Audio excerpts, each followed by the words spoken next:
Kita mulai ya. Assalamualaikum warahmatullahi wabarakatuh. Selamat siang rekan-rekan wirausaha Merdeka pada siang hari ini. Kemudian selamat datang juga kepada Mas Puja Pramudia dari Eviseri. Sekarang Mas Puja sedang berada di mana nih Mas? Bandung, Mas. Di mana Mas? Di Bandung. Oh di Bandung. Wah luar biasa nih. Pemateri kita hari ini langsung dari Bandung ya teman-teman. Nah jadi disimak nanti materinya seperti apa. Sebelum itu izinkan saya memperkenalkan siapa Mas Puja ini. Jadi Mas Puja adalah nama panjangnya Puja Pramudia. Beliau ada Vice President of Tech Academy and Program Management Eviseri dengan tagline tumbuh bersama. Beliau juga dosen informatika di ITB dan STT Cipasung. Nah, 12 tahun menjadi software engineer. Saat ini bekerja sebagai head of engineer di startup aquaculture terbesar yaitu Eviseri. Nah, seperti pagi tadi juga beliau adalah head of engineer di Eviseri ya teman-teman. Nah, kemudian sebelumnya beliau juga bekerja sebagai senior engineer manager di perusahaan unicorn yang telah IPO sembari bertindak sebagai penasihat kurikulum Yayasan Akademi Karya Bangsa, turut mendirikan Radia Labs, perusahaan perangkat lunak rekan transformasi digital yang berlokasi di Bandung. Mengembangkan aplikasi berbasis Windows dan Microsoft. Nah, telah mengembangkan lebih dari 200 lebih aplikasi perbankan, logistik, dan multimedia untuk perusahaan rintisan, korporasi, dan perusahaan multinasional. Kalau nggak salah Mas Puja ini pernah ke Banjarmasin Mas ya? 2012. Oke, ngisi kalau nggak salah dulu ngisi apa ya? Nokia Mas ya, seminar Nokia ya. Nah, kebetulan saat itu saya panitianya Mas. Nah, Halo Mas. ya. Nah, beliau juga adalah pemenang lomba gemastik. Nah, gemastik ini salah satu lomba paling ditunggu-tunggu oleh mahasiswa TIK ya. Dan beliau menang di tahun 2009.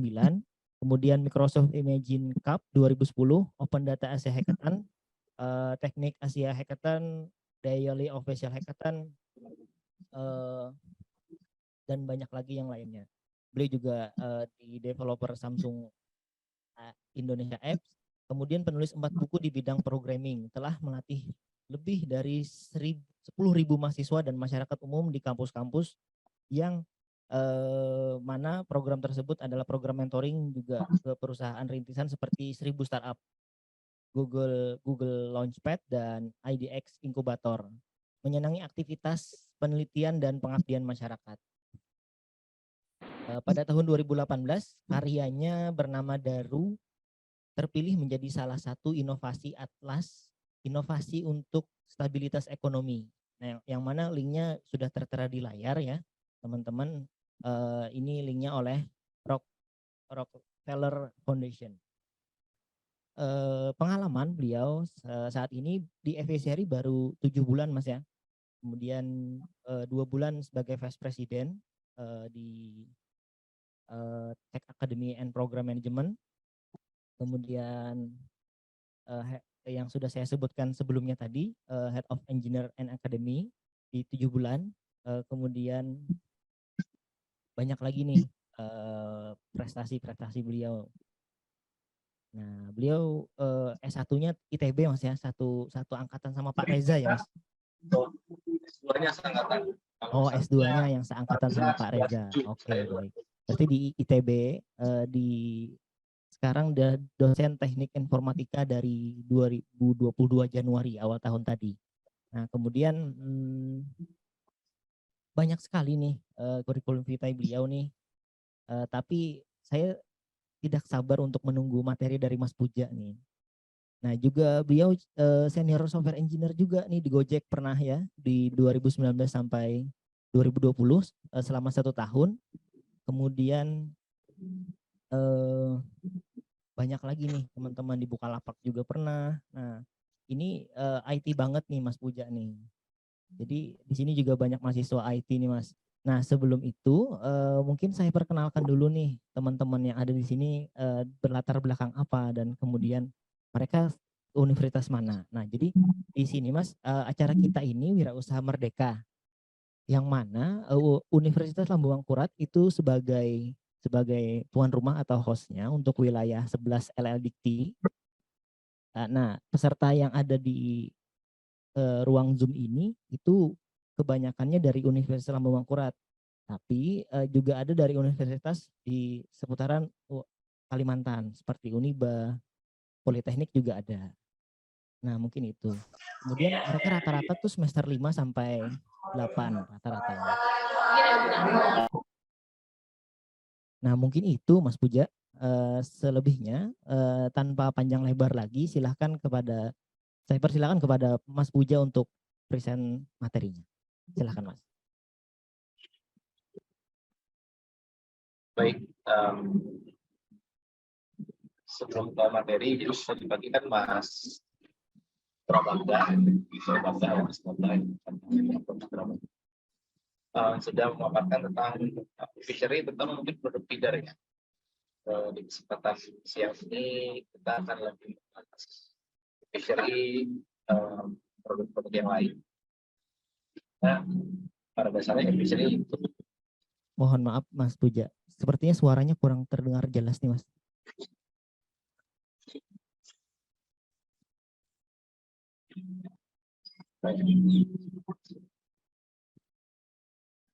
Sekarang bagaimana? Ya, lumayan. Lumayan atau sudah jelas, Mas? Sudah jelas, namun masih ada noise Mas. Tapi nggak apa-apa. Oke.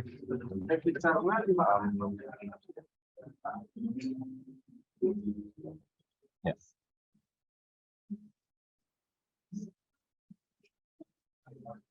Nah, jadi tadi Mas Dambal udah sharing tentang e-feeder. E-feeder itu memang produk pertama e-fishery yang monumental dan mungkin jadi flagship yang bikin e-fishery terkenal sampai sekarang. Tapi di titik ini e-fishery nggak hanya cuma masalah feeder gitu ya. Kita akan bahas 2 jam ke depan ya, atau tinggal 1,5 jam ke depan mengenai e-fishery yang tadinya berawal dari feeder itu sekarang udah ada apa aja. Okay. Lalu bagaimana kita mengaitkan teknologi yang ada dan telah dikembangkan ke e-fishery tidak hanya untuk perikanan tapi juga bisa ke sektor yang lain, contohnya pertanian. Nah, saya baru bekerja di e-fishery sebenarnya Februari 2022, tapi saya sudah kenal sama Mas Gibran, founder e-fishery sejak tahun 2013. Karena kita sama-sama ada satu grup. Jadi di Bandung itu ada namanya Startup Bandung ya. Mungkin teman-teman nanti yang habis dari Wirausaha Merdeka ini, kita mungkin punya grupnya Mas di Banjarbaru gitu ya, Startup Banjarbaru atau Startup Banjar. Kenapa? Dengan adanya komunitas tersebut saya bisa kenalan sama Mas Gibran. 8 tahun kemudian saya di-hire. Jadi yang namanya komunitas itu kita kita nggak tahu kapan baliknya gitu ya. Kalau komunitas itu kan kita modelnya giving, don't take it back. Maybe you can take it back later on gitu loh. Jadi setelah 8 tahun ketemu sama Mas Gibran akhirnya baru bisa ada kesempatan kerjasama. Lulus S1 2011 tadi mungkin udah disampaikan, saya coba bikin perusahaan, belajar dari Pak Reza. Karena Pak Reza juga sempat punya perusahaan gitu kan. Jadi kalau baru lulus tuh rasanya kalau punya perusahaan keren ya. Bikin cepet-cepet bikin kartu nama, tulisannya CTO atau CEO. Wah, terus ikut event. Kemana-mana ikut event gaya. CEO. Udah aja, tiap ketemu orang salaman, niatnya cuma satu, tukeran kartu nama, biar ketahuan gue CEO atau CTO. Itu doang awalnya. Jadi nggak nyangka perjuangannya lumayan ya. Jadi kita bangun perusahaan, software house, mulai dari angkat galon, iya, coding, iya, bikin proposal, iya, dimarahin klien, iya, rekrutmen, iya, gitu-gitu, balas email, iya. Jadi teman-teman kalau berwirausaha, jangan mentalnya hari pertama udah rekrut orang gitu ya, kerjain apa-apa semua sendiri. Biar kerasa susahnya. Jadi nanti lebih berusaha sungguh-sungguh. Karena bangun usaha tuh butuh ketekunan gitu ya. Jadi kalau bikin usaha mau kaya itu keliru, karena untuk kaya dengan wirausaha itu lama. Akan kaya dengan cara-cara yang baik dan niat yang baik, tidak dalam waktu sebentar. Kalau mau cepat kaya, jangan jadi wirausaha. Jadi yang cepat apa? Menang lotre? Ya gitu ya. Jadi saya coba bangun perusahaan dari 2011 sampai 2019. Perusahaannya masih ada, tapi tanda kutip kalau misalkan teman-teman dosen nih biasanya disekolahkan tugas belajar S3 ke luar negeri. Nah, sama teman-teman saya ditugaskan belajar ke Gojek, ke Bukalapak, ke Fishery, karena saya pribadi punya mimpi pengen bikin kampus digital online yang bisa mempersiapkan teman-teman yang udah lulus tapi merasa belum siap kerja bisa siap kerja. Itu my own mission gitu ya. Kenapa? Karena hari ini kita bicara Indonesia membutuhkan 600.000 talenta digital. Saya tahu kalian semuanya bukan mahasiswa IT, tapi talenta digital itu nggak hanya ngomongin IT ya. Ada product manager, ada researcher, digital marketing, project manager, UI UX, QA, macam-macam kok. Karena definisi talenta digital itu terlalu luas. Nah, jadi kita butuh 500.000 orang per tahun. Ekosistem pendidikan tinggi, ya salah satunya ULM, digabungin nih semua kampus se-Indonesia yang Aptikom yang punya jurusan IT. Itu maksimal paling 100-200.000. Jadi kita masih defisit sekitar 300.000 per tahun untuk orang-orang bisa siap kerja di dunia startup, perusahaan yang berdigital dan support. Jadi gap-nya sangat besar. Makanya salah satu awal kita kerjasama sama Universitas Islam Mangkurat adalah saya lagi bangun yayasan Al-Academy namanya untuk join force gimana caranya mengembangkan ekosistem startup talenta digital ada di Banjarbaru dan Banjarmasin. Itu awal. Nah, jadi kenapa saya ditugaskan belajar ke Gojek, Bukalapak, dan Fishery salah satunya karena kebutuhannya beda-beda, teman-teman. Di perusahaan IT yang kecil kayak Radia, di perusahaan sebesar Astra, perusahaan startup kayak Gojek, Bukalapak, Fishery itu akan sangat berbeda kebutuhan talenta digitalnya. Ya kan? Makanya kita perlu lihat kebutuhan segala macam. Kenapa saya cerita tentang ini? Nanti akan saya kaitkan dengan materi saya tentang Fishery gitu ya. Nah, jadi setahun di Gojek, saya ngelihat banyak software engineer tuh dari India gitu ya. Dibilang kita kalah, enggak sih sebenarnya ya. Orang Indonesia rajin-rajin dan mau belajar. Orang India tuh bedanya cuma satu, bahasa Inggrisnya bagus. Kalau kita mungkin perlu banyak latihan lagi bahasa Inggrisnya ya. Kemudian 2 tahun di Bukalapak saya berkarir sebagai engineering manager. Akhirnya pindah yang tadinya coding jadi manager. Kalau manager beda lagi ilmunya. Nggak ngoding. Managing people. One on one gitu-gitu. Kemudian sekarang jadi head engineering dan juga di Fishery kita punya program Fishery Academy. Itu aja ya perkenalannya. Mungkin bagi teman-teman yang non IT mau pindah switch karir juga setelah lulus juga memungkinkan ya, karena banyak sekali teman-teman saya yang dia S1-nya bukan IT tapi sekarang dia jadi developer.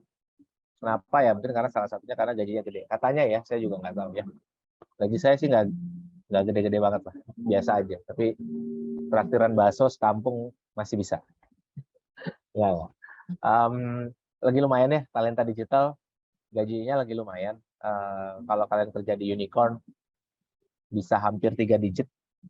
Ya, saya nggak bilang itu saya ya, teman-teman yang lain ada yang bisa hampir 3 digit. 3 digit tahu berapa kan? Hampir 100 juta gitu ya. Jadi nanti kalau udah kerja gajian segitu jangan lupa bikin perusahaan atau investasi di kampung halaman gitu ya, bikin sekolah, bikin rumah sakit. Jangan dipakai sendiri buat healing ke Bali gitu. Jangan ya, harus giving back to community. Nah, saya akan share materi.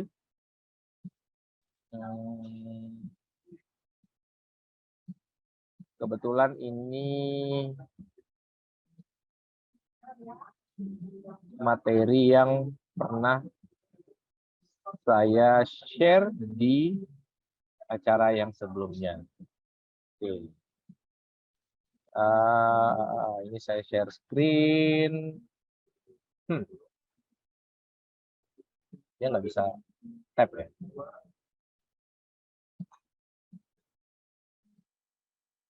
Kelihatan nggak? Udah kelihatan, Mas. Tapi presenter screen-nya malah ini. Saya gini aja deh.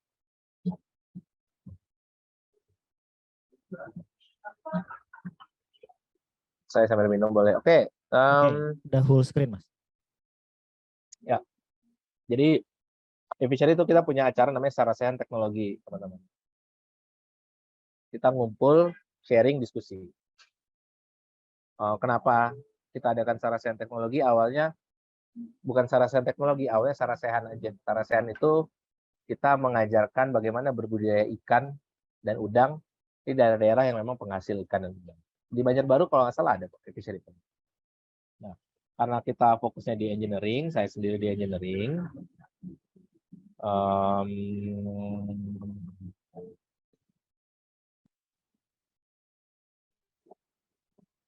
jadi ya ngomongnya jadi Sarasehan Teknologi gitu ya. Nah, ini founder-founder kita tadi Mas Damba udah mention, Mas Gibran nih yang kelaparan nih hampir mati nih, yang ini nih yang atas ya. Hampir mati tapi setelah selamat malah ingin menyelesaikan masalah kelaparan ya di dunia ya, itu masalah yang sulit ya menurut saya ya. How can we solve hunger problems gitu. How we can solve hunger problems. Anu Sen, isi lookbook yang hari ini supaya ketemu. Sebenarnya. Oke, nah dari situ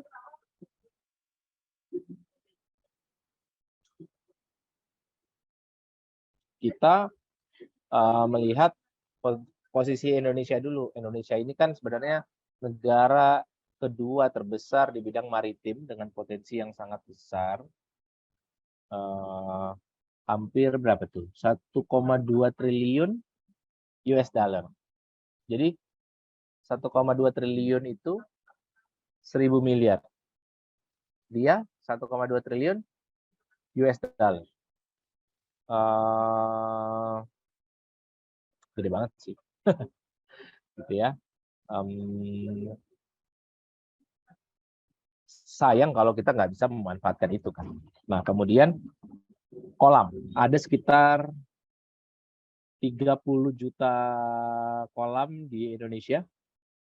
Oke. Artinya menggiurkan sektornya. Cuman nggak banyak yang melirik. Ada 3 juta fish farmers. Kemudian itu sebagai negara maritim potensinya ya. Dalam kaitan dengan sektor makanan, perikanan itu sektor yang tumbuh dengan persentase yang sangat tinggi, 18,7% per tahun. Karena memang sumber protein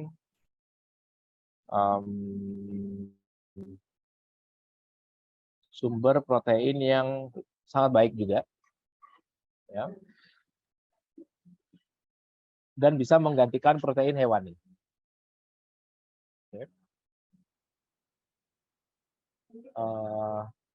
Makanya akhirnya kita masuk ke sektor perikanan. Pencapaian e-fishery saat ini data yang terakhir saya dapat ya, dari 3 juta farmers itu baru sekitar 30.000 pembudidaya. Ya. Kemudian kita ada hadir di 250 kota kabupaten, termasuk Banjarbaru tuh ada, ya seingat saya. Kita lihat di peta. Dengan teknologi feeder yang Mas Damba tadi mention, kita bisa mempercepat siklus panen menjadi hanya 74 hari. Kita sudah terhubung dengan 10.000 pembudidaya yang membutuhkan modal kerja. Nanti saya akan cerita. Kok jadinya ada modal kerja, apalagi nih yang 350 miliar total transaksi, apalagi nih yang e-shrimp gitu ya. Karena dari yang awalnya kita cuma feeder, seperti ini, oke, sekarang kita telah menjelma menjadi perusahaan rantai pasok perikanan dan ikan dan udang secara terpadu. Ya. Mulai dari feeder, ini produk pertama sudah jelas, apalagi gambar yang di kanan atas, ini gambar yang paling sering kami keluarkan ya, karena ada Bapak Presiden sedang berjalan menuju salah satu smart feeder yang versi 3 gitu. Nah, e-fishery awalnya cuma dari feeder yang di tengah nih, alat pemberi pakan otomatis untuk efisiensi budidaya pakan. Kita mempercepat 4 hari sekarang, efisiensi pakannya 30%, peningkatan produksinya 26%, income-nya 45%. Tadinya ini doang nih feeder. Jadi kita ada di hulu dari industri. Jadi kalau industri itu ada hulu sampai hilir. Hulu itu berarti tempat mula adanya sumber resources-nya. Dalam hal ini ikan. Ikan itu adanya di kolam. Feeder itu adanya di kolam. Dia ngasih makan otomatis, ada sensor juga. Ada sensor suhu, sensor gerak, dan segala macam.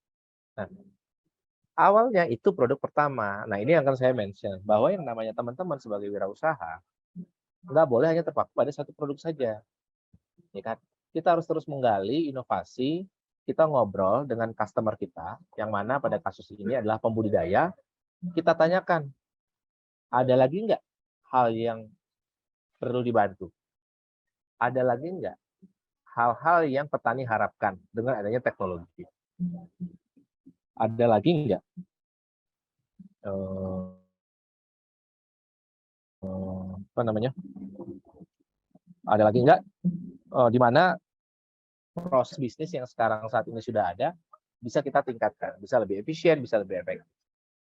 Karena pada akhirnya setiap bisnis itu cuma 2.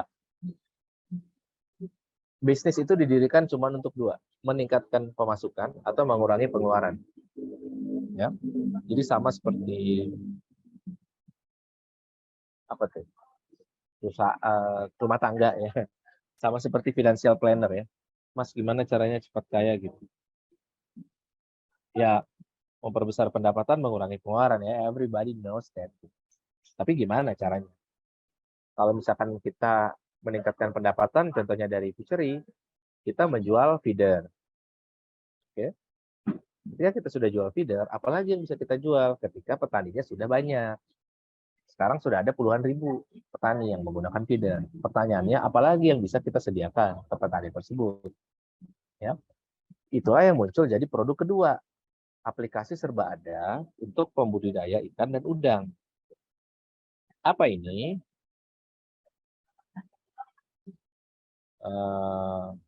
Kita menyediakan one-stop application di mana para petani bisa membeli pakan, bisa membeli obat, bisa membeli desinfektan, bisa membeli vitamin untuk ikan dan udang untuk mendukung usaha budidaya mereka. Nah, jadi kenapa kita menyediakan produk kita yang kedua, e-farm dan e-fisheryku? Karena dari hasil interaksi kita dengan para petani, ketika mereka sudah menggunakan feeder, pertanyaan berikutnya adalah, Pak, sekarang saya sudah otomatis cara kasih makannya, sudah efisien, tapi saya beli pakannya dari mana? Akhirnya kita buat produknya. Oke. Nah, dari produk tersebut muncul isu lagi, Pak, tapi kita kadang-kadang belum ada uangnya untuk membayar pakan. Oh, bingung kan? Aduh, kita duit juga nggak banyak.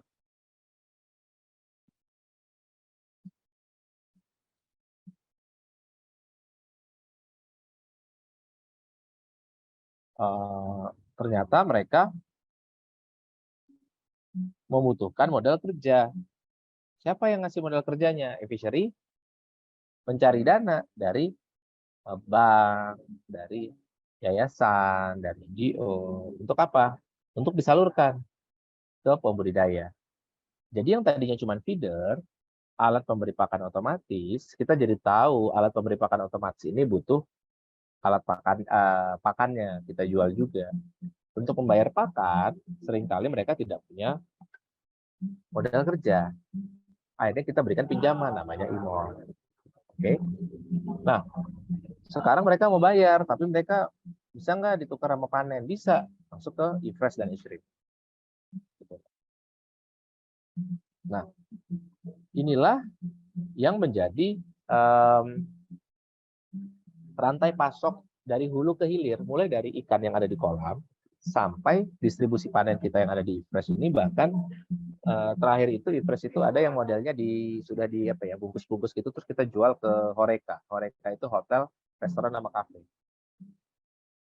Awalnya feeder ya. Tuh, awalnya feeder doang. Oke. Awalnya feeder doang. Kemudian berkembang. Proses berkembang ini yang sebagai teman-teman mau buka wirausaha harus mampu melihat peluangnya. Dengan cara apa? Dengan banyak ngobrol. Dengan banyak ngobrol ke para pembudidaya, ke customer-nya. Jangan sampai kita bikin solusi kalian untuk petani, kalian ngobrolnya sama guru di sekolahan. Gitu. Ya, jadi benar-benar harus kita uji cobakan. Nah, jadi inilah akhirnya Fishery sudah berkembang sampai sekarang. Kita punya 4 unit bisnis, atau 5 ya. Aku kadang-kadang suka lupa.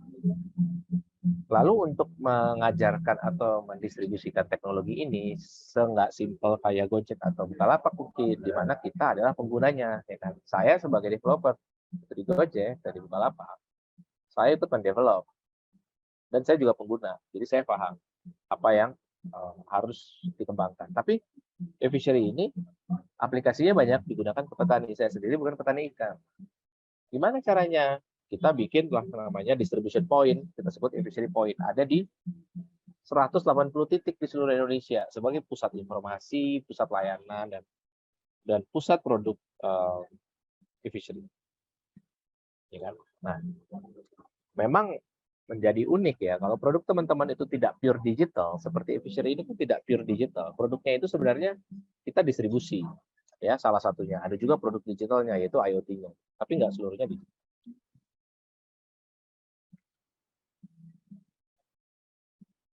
Jadi kita hadir di 180 titik tadi dengan mengadain kegiatan yang namanya sarasehan awalnya. Jadi sarasehan itu kayak di ruko-ruko itu kita undang petani untuk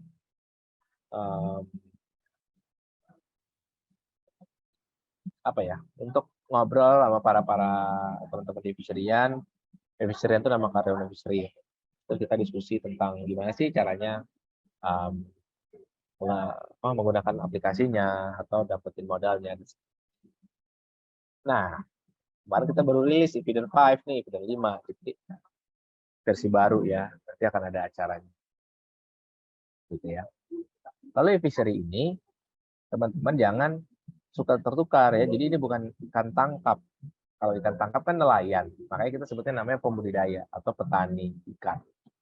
Karena ikan tangkap beda dengan ikan budidaya. Nah, e-fishery fokusnya di ikan budidaya atau di udang budidaya. Jadi kalau dengan budidaya atau aquaculture, itu dia memang melakukan proses terkontrol untuk melakukan kultivasi hewan air untuk keperluan manusia. Jadi persis kayak agriculture, tapi ini untuk fish instead of plants atau livestock. Ya. Nah, ini dia tadi perkembangannya tadi lihat ya, sangat besar. Aquaculture itu lihat rasio-rasionya, data-datanya gitu ya. Ini supply chain-nya mulai dari ikan tangkap dan segala macam. Oke. Ini fishery hari ini sama dengan yang tadi ya, kita ada 4 produk gitu ya, bisa macam-macam. Ini produk digitalnya, jadi kita punya aplikasi juga. Jadi ada aplikasi untuk para petani, ada aplikasi untuk para karyawan, ada aplikasi untuk pembeli ikan atau udang, jadi macam-macam. Oke, ini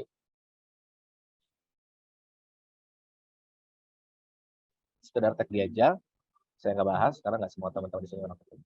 Nah, kenapa akhirnya fishery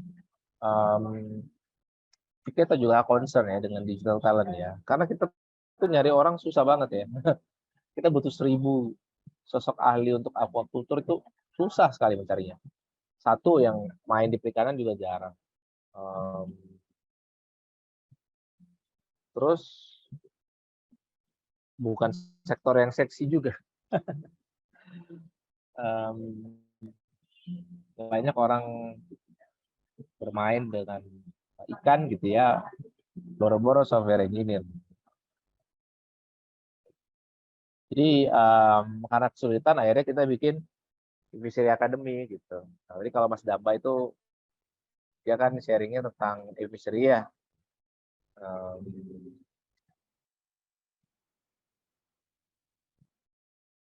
Fishery Academy itu saya mau putar videonya sebentar.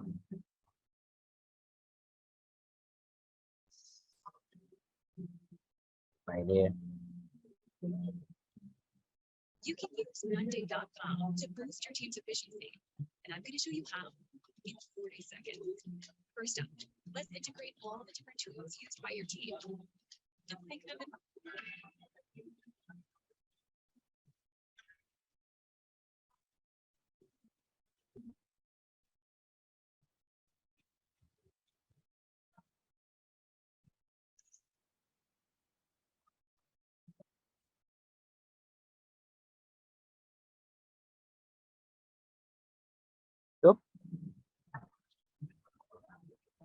Sorry Mas, sepertinya suaranya nggak keluar di kami Mas. Suaranya nggak muncul ya? Nggak. Gimana caranya dari itu? Biasanya sih Ini aja ya? di pilihan share screen tuh ada anunya Mas.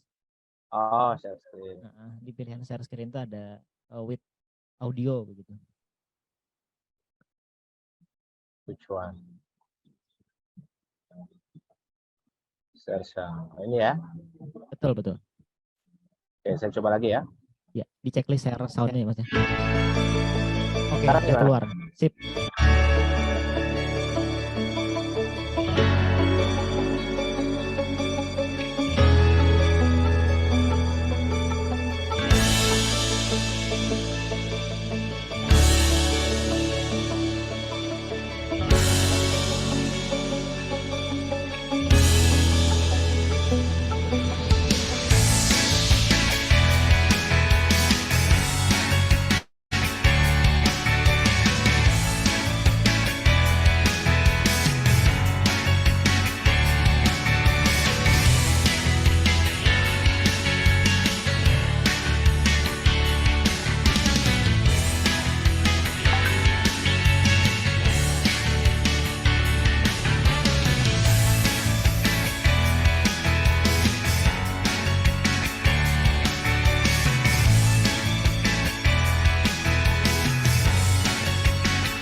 Oke. Kurang lebih begitu sharing-sharingnya. Fishery adalah Oh, sorry. belajar ikan. Suka ya, pengen senang-senang mau. Nah, jadi dalam kaitannya dengan perikanan ya, sebenarnya teknologi yang dibangun di fishery itu ada beberapa hal yang bisa juga kita terapkan di sektor pertanian. Kenapa? Karena hampir mirip. Ketika kita bicara smart feeder, itu selain buat pakan ikan, apakah kita bisa transform itu menjadi pakan ayam misalkan, atau pakan sapi, ya kan? Dan karena pakan itu adalah IoT, mungkin nggak untuk sapi itu sensornya apa? Ya kan? Sensornya apa? Kalau ikan kan sensornya kita taruh ke sensor air. Nah, kalau ikan apa? Ada satu perusahaan yang di Bandung mengembangkan sensor panas. Jadi sapinya itu dikalungin kayak ketinggang gitu. Jadi dia ketahuan sapinya lagi panas atau enggak. Kalau lagi panas mungkin dia lapar atau dia pengen berkahwin gitu. Kalau dia berkahwin mana betinanya gitu gitu. Jadi IoT atau Internet of Things yang mana menjadi produk pertama dan flagship dari Fishery yang tadi pagi Mas Damba udah jelasin, itu terdiri dari gabungan elektro, informatika, mekanika, dan fisika, instrumentasi. Jadi gabungan semuanya bisa bikin produk yang semacam itu. Ya kan? Menurut saya hal-hal yang kami kerjakan di Fishery bisa membawa banyak perubahan, gak hanya di sektor perikanan. Ide yang sama itu bisa kita ambil intisarinya untuk kita terapkan ke sektor pertanian. Lalu dari sisi aplikasi penjualannya, marketplace-nya, itu kan sesuatu yang bisa kita terapkan juga ke pertanian. Ketimbang yang kita taruh di tokonya adalah hasil ikan atau udangnya, ini hasil panen berupa jagung misalnya, atau beras, atau cabai. Ya. Hingga sampai ke rantai distribusi. Ketika kita membutuhkan sistem yang digital untuk proses distribusi, warehousing, ya, itu merupakan software-software yang dibangun di sektor perikanan, tapi juga bisa kita terapkan di pertanian, gitu ya. Nah, jadi kenapa tadi saya angkat isu ini? Karena ketika kita melihat sesuatu, jangan hanya terpaku pada satu permasalahan, kan. Oke, Fishery ini di perikanan, tapi coba kalian ATM, kalian amati, tiru, dan modifikasi. Bisa nggak teknologi yang ada di sektor perikanan bisa digunakan juga untuk pertanian, ya kan? Tapi kalau dari pertanian bisa juga untuk apa lagi gitu, ya.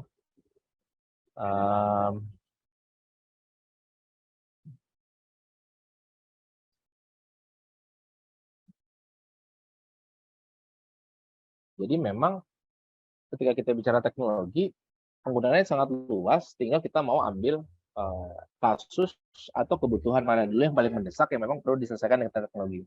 2013 Mas Gibran melihat peluang di sektor perikanan dan teknologi IoT-nya, smart feeder-nya itu digunakan dulu untuk ke untuk perikanan dulu gitu ya. Tapi secara teknologi, software, hardware kan bisa kita manfaatin untuk hal yang lain. Tema hari ini kan juga untuk pertanian, ya kan. Banyak banget yang bisa kita selesaikan dengan pertanian. Ya. Mau menggunakan artificial intelligence untuk misalnya tempat-tempat mana yang harus kita kembangkan sawahnya atau hasil panennya, distribusi hasil panen, jual beli, sistem lelang gitu ya. Banyak banget teman-teman. Tinggal kita memahami model bisnis, ini orang yang biasanya fokus di bisnisnya, lalu ada yang bisa membantu dari sisi teknologi, dan yang ketiga ada yang bisa membantu mengembangkan produk. Ya, jadi selalu di wirausaha atau yang lagi tenarnya sekarang startup ya, kayak namanya startup.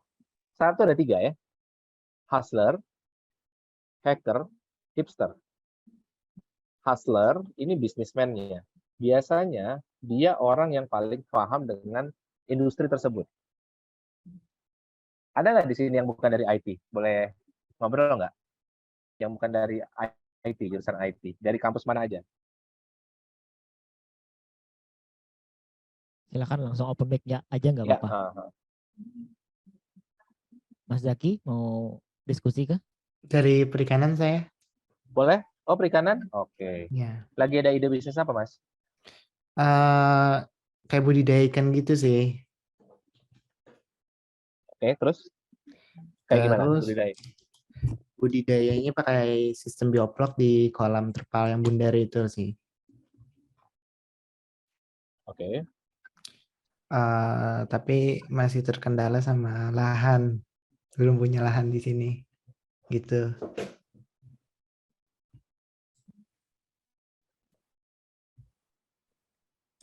Oke.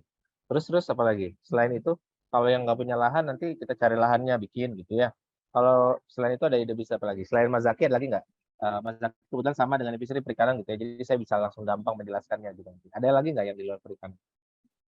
Oke, ada lagi nih teman-teman, silahkan open mic aja.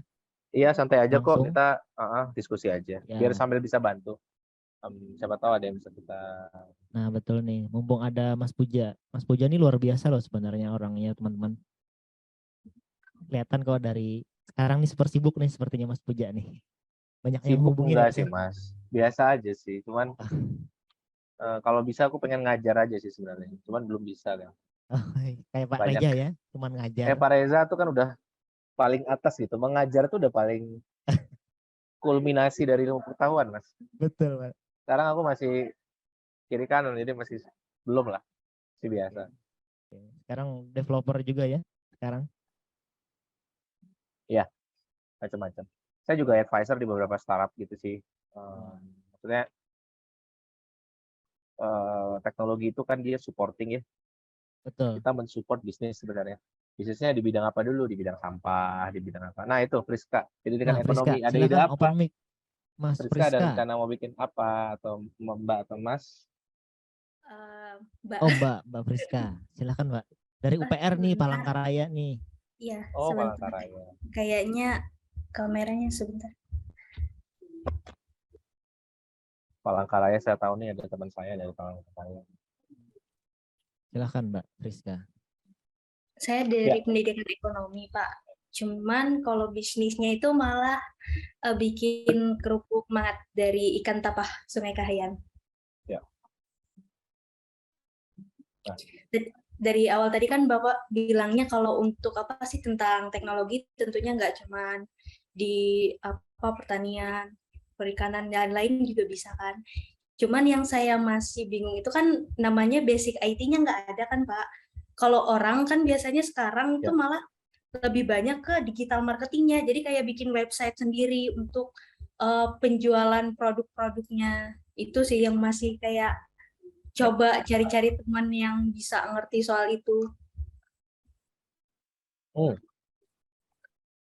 Jadi idenya pengen bikin bisnis kerupuk tadi? Iya, kerupuk mangat, Ayunita. Kan nggak perlu bikin sendiri Mbak. Kita bisa distribusi via Tokopedia atau Bukalapak. Iya, terus yang sebenarnya yang mau bikin kayak website digital penjualan itu di usaha itu pembuatan tas dari rotan itu kan banyak kan. Cuman kayak mungkin lebih banyak orangnya kayak dari pengrajinnya langsung. Cuman kadang kan dari pengrajin ke jual yang ke kota itu kan mungkin murah kan, karena dari kota ini yang banyak biasanya nyari-nyari tas rotan, tapi pengrajinnya kebanyakan dari desa-desa, maunya kayak website yang gimana itu nanti bisa transaksi langsung antara dari pengrajinnya di desa ini sama orang-orang yang mau membeli produk itu juga. Ya.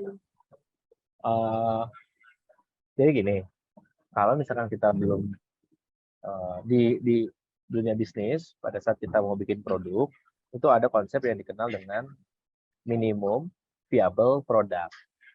Versi pertama dari produk kita. Dan itu nggak melulu harus digital. Tahukah kalian bahwa Gojek versi pertamanya itu call center? Jadi Mas Nadim sudah hire 10 ojek, dia taruh di dekat kantornya. Kalau kan mau pesan ojek, dia tuh kasih tahu di Instagram, Twitter, kalau pesan ojek, telepon ke nomor ini. Jadi orang telepon, ya udah disuruh ojeknya, lu ke sana, lu ke sana, lu ke sana. Nggak pakai aplikasi. Begitu ordernya makin meninggi, kita butuh proses efisiensi, baru di situ teknologi masuk. Artinya, pada saat kita membangun bisnis, kita lihat keunggulan kita ada di sisi mana. Apakah di sisi produksi, tadi kerupuknya atau tasnya, atau di sisi teknologinya. Kalau ternyata kuatnya di sisi produksi, untuk distribusinya, kita coba manfaatin jalur yang udah ada. Jualan pakai Instagram bisa, Facebook bisa, Tokopedia, Bukalapak. Ketika kalian mendapatkan Bukalapak, Tokopedia, dan fitur yang kalian inginkan tidak ada di situ, baru ada kemungkinan kita perlu bikin platform sendiri. Ya, jadi bedakan. Kecuali kalian mau berbisnis platform, kalian mau bikin toko online, maka kalian harus bikin toko online-nya. Tapi kalau kamu mau bikin kerupuk yang ingin didistribusikan ke seluruh Indonesia, pilih dulu jaringannya mana yang udah ada gitu. Kan enak, Tokopedia, Bukalapak juga kadang-kadang ada diskonnya, ya kan? Ada logistiknya, pengirimannya kadang-kadang free. Kalian mau bikin Bukalapak atau mau jualan tas? Gitu loh. Kalau mau jualan tas, bikin tas yang bagus kan? Habis itu dimarketingkan, bikin promo di Instagram segala macam. Sebenarnya banyak perusahaan di Indonesia Bukan 100% perusahaan penghasil teknologi. Contoh perusahaan teknologi itu sebenarnya kayak Facebook. Produknya memang teknologi. Apa sih produk teknologi? Social network. Ya kan? Bukalapak produknya adalah platformnya. Tapi kalau misalkan saya buka toko tas di Bukalapak, produk saya bukan produk digital, produk saya adalah tasnya. Nah, jadi kita harus kenali dulu, kalian ini berbisnis di area yang mana sebenarnya. Gitu loh. Ya, itu tadi Mbak Friska. Dan pada saat kita mau bikin aplikasi, tidak melulu harus bikin sendiri. Bisa cari teman kalau ketemu. Kedua, kita ada layanan-layanan yang gratis kayak Circlo misalnya, atau layanan kayak low code kayak fitloop.io atau Google Apps Sheets atau Microsoft Power Platform. Nggak perlu bisa coding, tapi harus tahu alur ceritanya. Orang lihat katalog, situ dia order, situ dia bayar, situ dia harus dikirim. Terus kalian kirim, kalian update statusnya. Nah itu nggak perlu coding kan? Itu flowchart-nya, proses bisnisnya. Jadi kita kalau mau berbisnis, jangan lompat. Gitu. Kebayang nggak lompat? Lompat langsung, gue harus bikin aplikasi. Nggak semua permasalahan harus jadi aplikasi gitu loh. Bisa saja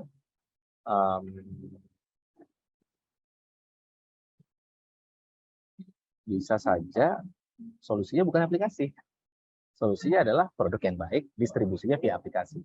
Ketika kalian mau mengembangkan fitur, misalkan ada loyalty platformnya, transaksinya harus kalian pegang datanya, mungkin baru butuh.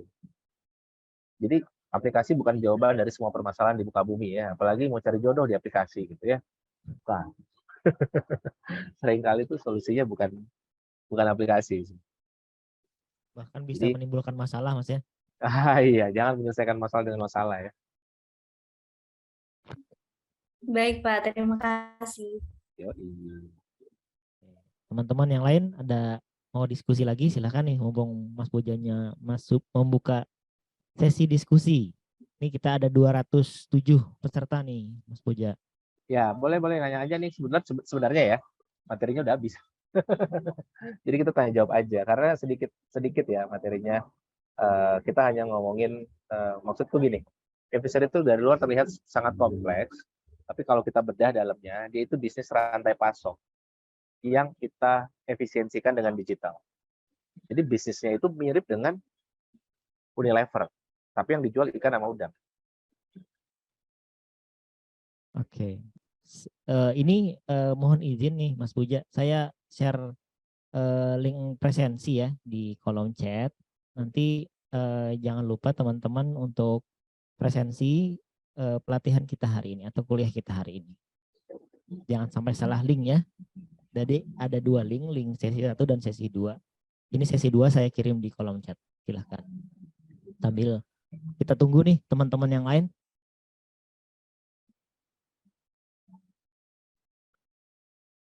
Nah, itu saya kasih link fitloop.io untuk bikin aplikasi tanpa coding. Jadi yang dibutuhkan dari kalian adalah idenya mau bikin apa. Gitu loh. Betul, untuk aplikasi-aplikasi yang sudah cukup generik kali ya istilahnya ya. Nanti bisa dibuat. Nah, ini contohnya nih. Buatin .app itu pakai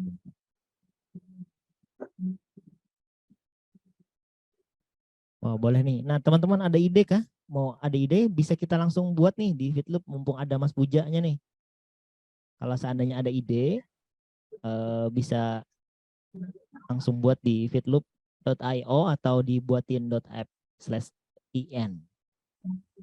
Teman-teman ada yang mau coba mumpung ada leadernya langsung nih. Sambil nungguin yang nanya ya. Ada satu lagi startup namanya Sayurbox. Sayurbox itu mirip banget sama Evisher, tapi untuk perikanan. Pertanian. Dia memanen dari petani-petani, dia kumpulin, dia bantu jual, kemudian dia beli pakan dari penghasil pakan gitu ya.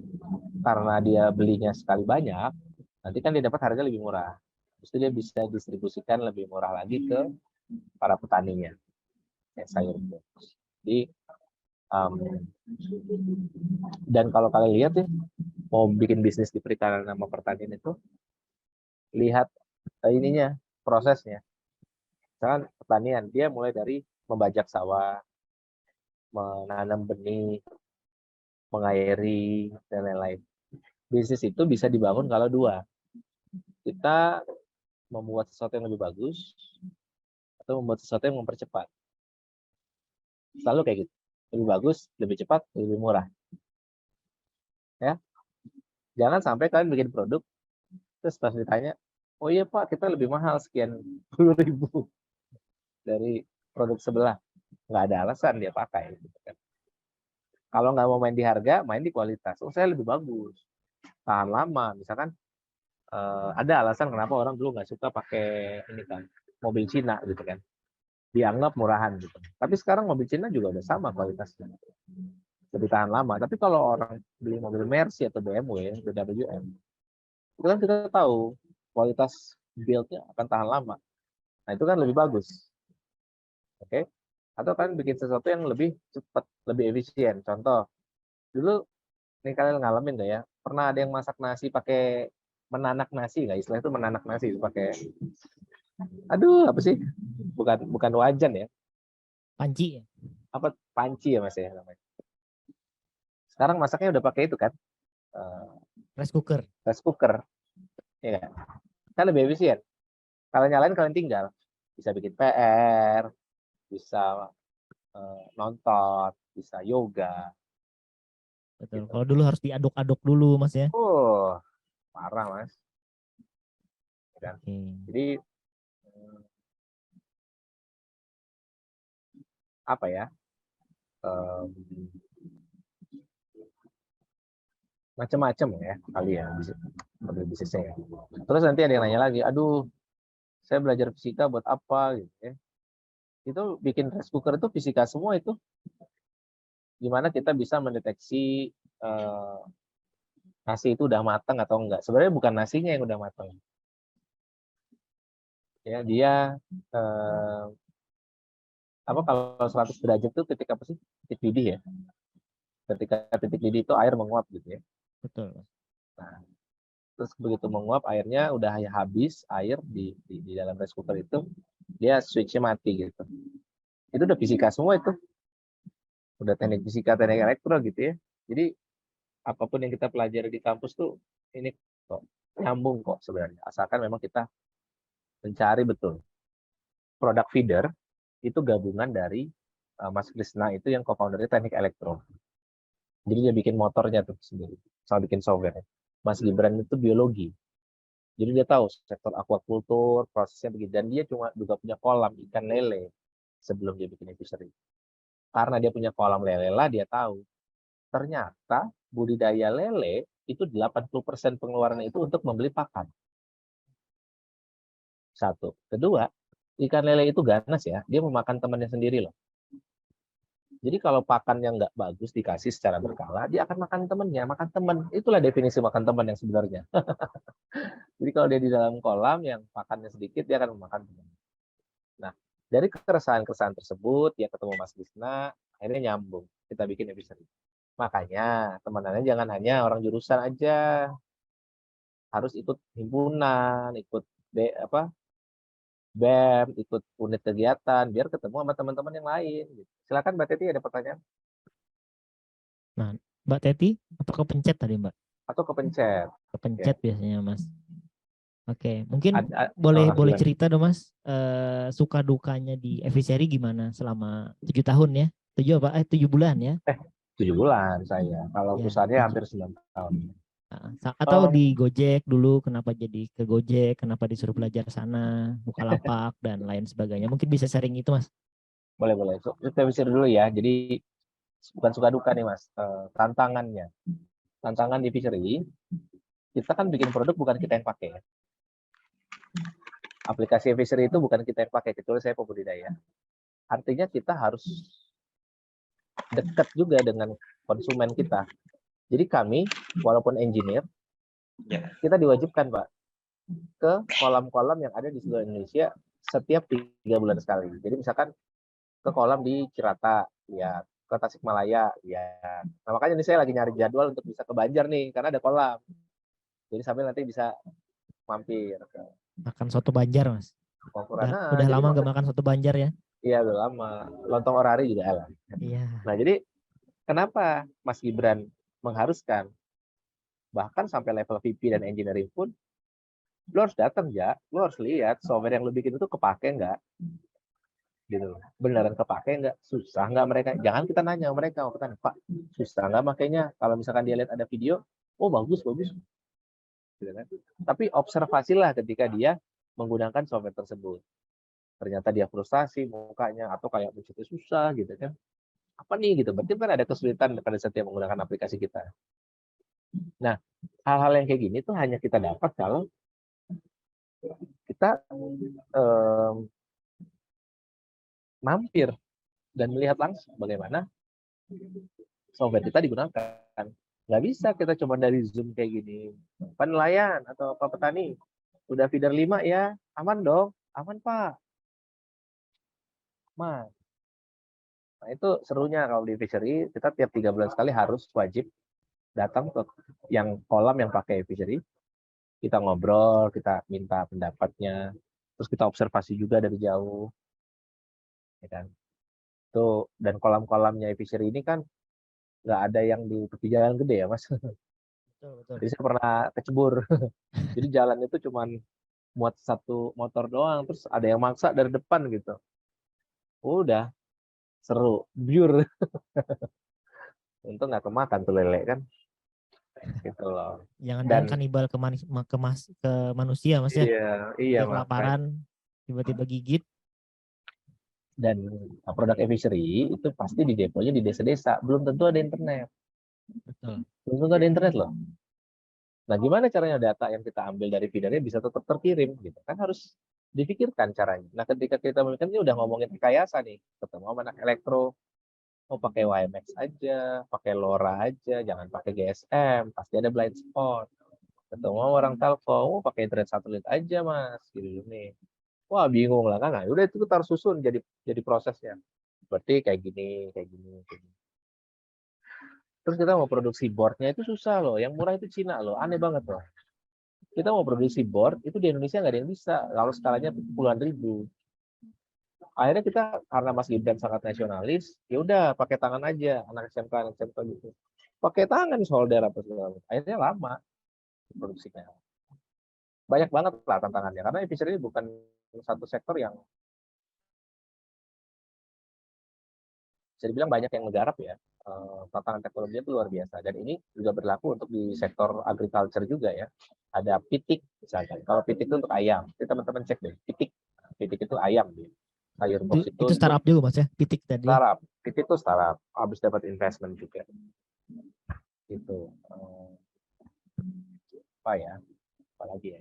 Oh, saya mau ini sih ada satu video yang sering saya putar ya, lumayan juga sih buat ini. Baik, silakan mas. Ini bagus sih. Nah, jadi salah satu investor di fishery itu adalah Temasek, ya. Temasek itu perusahaan India. Jadi kadang-kadang kita sedih juga ya, yang percaya sama kita tuh perusahaan India gitu. Nanti giliran tadi bilang nggak nasionalis, padahal pas kita minta investasi nggak ada yang mau ngasih juga. Nah ini ya. Ini video yang dibuat oleh Temasek, perusahaan BUMN di Singapura, yang merupakan salah satu investor di fishery. Ya, silakan. When I first studied in college, I didn't have any money. I knew what hunger feels like. That level of pain and suffered, it's actually around us. And from that point, I found what I want to do in life. But I want to see myself contribute to solve world's hunger problem. So that's my life purpose.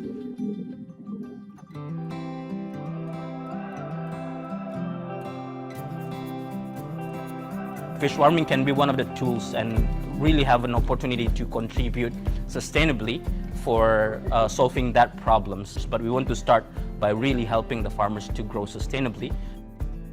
To get that, I spoke to a lot of fish farmers. I saw similar problems that is faced by all of the farmers, which is the feeding cost is the highest cost. It's also manually done by labor. So then instead of building the farm and the pond, I had the idea of building the technology for fish and shrimp farms.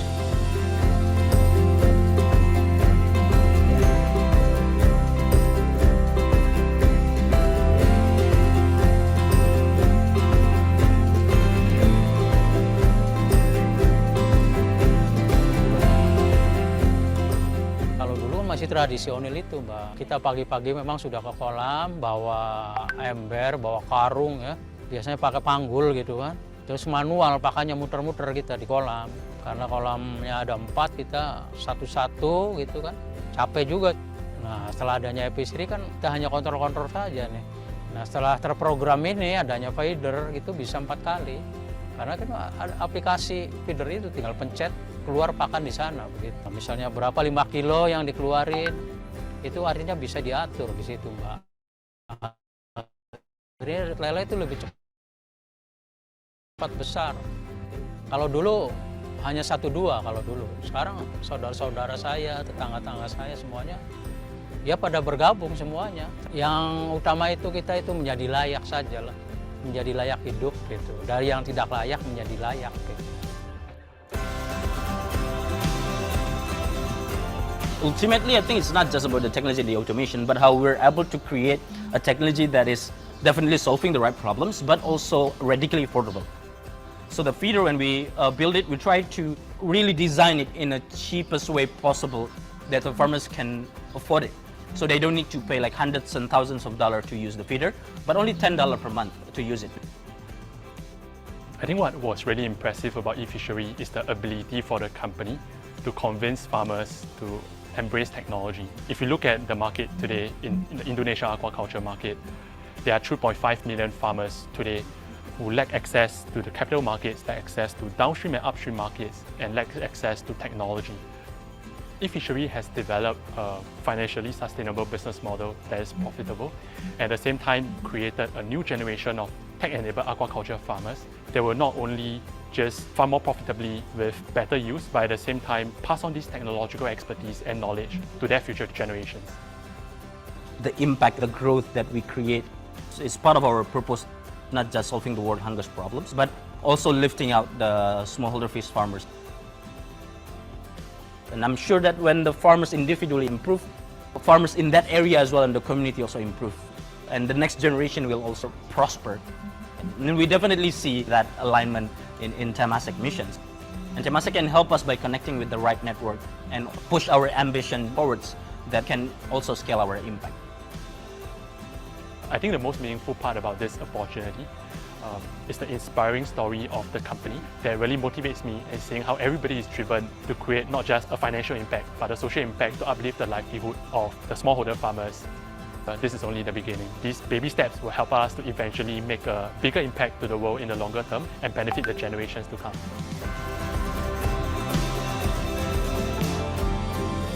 So teman-teman, ada yang dengar nggak kata-kata kunci dari Mas Gibran? Ini mungkin jadi salah satu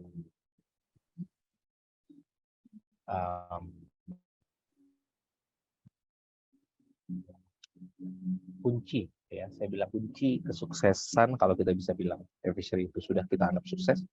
Kunci kesuksesan eFishery. Ya nggak, tadi bahasa Mas Gibran tuh selalu ngomong impact, nggak pernah ngomongin kita mau jadi unicorn, mau jadi dekakorn, kita mau IPO, nggak pernah. Nah, jadi yang saya pelajari dari Mas Gibran ketika dia berwirausasaha gitu ya, karena pengalaman dia itu pernah kelaparan itu, dia bangun eFishery itu bukan untuk dia sebenarnya, tapi untuk orang lain, untuk para petani yang menurut dia bisa dibantu dengan teknologi.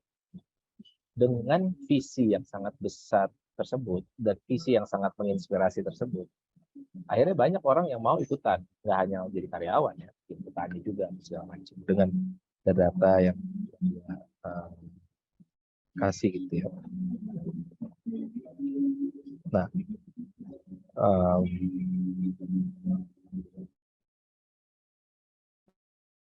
Gibran selalu mention kita nggak perlu jadi unicorn selama kita terus bisa memberikan dampak kepada pembudidaya. Tapi dengan dia yang humble kayak gitu, dengan misinya yang besar itu, itulah investasi.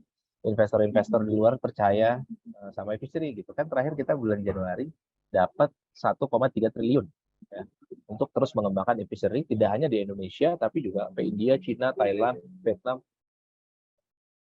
Karena di sana juga mirip ininya ya, situasinya seperti di Indonesia. Dan tahukah teman-teman, dari tahun 2013 sampai tahun 2018 itu produknya hanya feeder aja. Produknya nggak langsung jadi kayak sekarang otomatis apa sih? Enggak. Awalnya itu hanya menggunakan kaleng susu ya. Tipe pertama ya, kaleng susu. Terus untuk keluar tutupnya tuh pakai ini. Kan tahu VCD player nggak sih? Ada yang tahu nggak sih VCD player? Itu kan kalau dipencet tuh kan keluar tuh Z. Jadi kayak kalau dipencet dia Z, ya, terus dia turun Sering tuh. di PC. Iya, di PC ada dulu CD tray. Itu versi 1. Jadi teman-teman lihat tadi itu versi kesekian, versi iterasi. Pernah kebayang nggak kalau dia berhenti di versi 2 sama versi 3? Nggak ada tuh versi 3. Jadi perlu ketekunan juga, karena bisnis, apalagi sektor pertanian perikanan itu kan sektor yang dari dulu udah ada ya. Dan dari dulu mungkin tidak tersentuh dengan teknologi yang tepat guna. Jadi susah memang. Waktu dia jualan ke Pantura, itu beberapa bulan nggak ada yang mau pakai produknya. Sampai dia suka bilang gini, itu antara dianya kasihan, karena gue datang mulu gitu ya, saya datang terus gitu jualan, atau emang dia benar-benar butuh gitu sampai sekarang. Jadi ada dua petani yang di Pantura itu kayak pelanggan pertama sama kedua yang Mas gitu kan. Jadi sampai sekarang tuh erat banget ya persahabat pertemanannya. Karena mereka lah yang masih fishery feeder yang belum sebaik sekarang itu mereka udah pakai. Dari situ Mas Gibran terus kembangkan bisnisnya sampai sekarang. Pandemi bukannya turun malah naik terus dia penjualan ikannya, panen. Jadi memang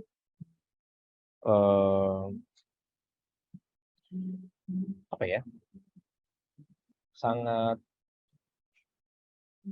menginspirasi kalau boleh saya bilang ketika kita membangun bisnis. Mungkin awalnya untuk kita biar saya bisa berpendapat dan seterusnya, tapi makin ketemu permasalahan, ada 3 juta petani nih, saya baru menggarap 30.000 petani, makin besar visinya akhirnya makin bagus. Tapi teman-teman selalulah mulai dengan langkah pertama kan. Tahu nggak bisnis yang paling baik itu bisnis yang titik-titik, bisnis apa? Ada yang tahu nggak? Bisnis yang paling baik adalah bisnis yang titik-titik. Bisnis yang berdampak. Membantu. Berdampak. Dikit lagi, belum tepat. Bisnis yang menghasilkan mungkin. Dikit lagi. Ini teman-teman nih bantu jawab. Sustainable dan berdampak, bermanfaat. Nih, saya kasih tahu ya. Bisnis yang paling baik adalah bisnis yang dimulai. Bukan bisnis yang dipikirin, dibikin bisnis plan, habis itu taruh di meja, itu nonton Netflix lagi, nonton drakor. Jadi bisnis yang paling baik adalah bisnis yang dimulai. Oke, ini ada yang mau nanya. Di saat banyak startup di luar sana banyak bakar uang, namun fishery bisa tumbuh tanpa bakar uang, seperti startup lainnya. Mengapa fishery bisa tumbuh tanpa? Oh, karena kita bakar ikan, Mas. Kan ikan bakar, gitu ya. Bukan gitu ya. Jadi,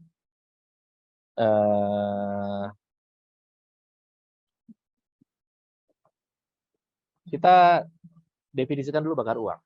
Jadi, bakar uang itu kan marketing. Ya, Bukalapak atau perusahaan e-commerce, tanggal 12/12, dia bikin campaign hari pelanggan atau apapun lah, orang bisa beli diskon segala macam. Harganya yang 50.000, cuman harganya 1.000. Berarti 49.000-nya harus ada yang bayar dong. Benar ya? Yang bayar itu startupnya. Dari mana? Dari duit investor. Itulah yang dinamakan bakar uang. Dia membayar sesuatu yang harusnya bukan dia yang bayar, benar nggak? Harusnya yang bayar itu kan pelanggan. Benar? Pertanyaannya kenapa dia mau melakukan itu? Harapannya orang mau join ke platform.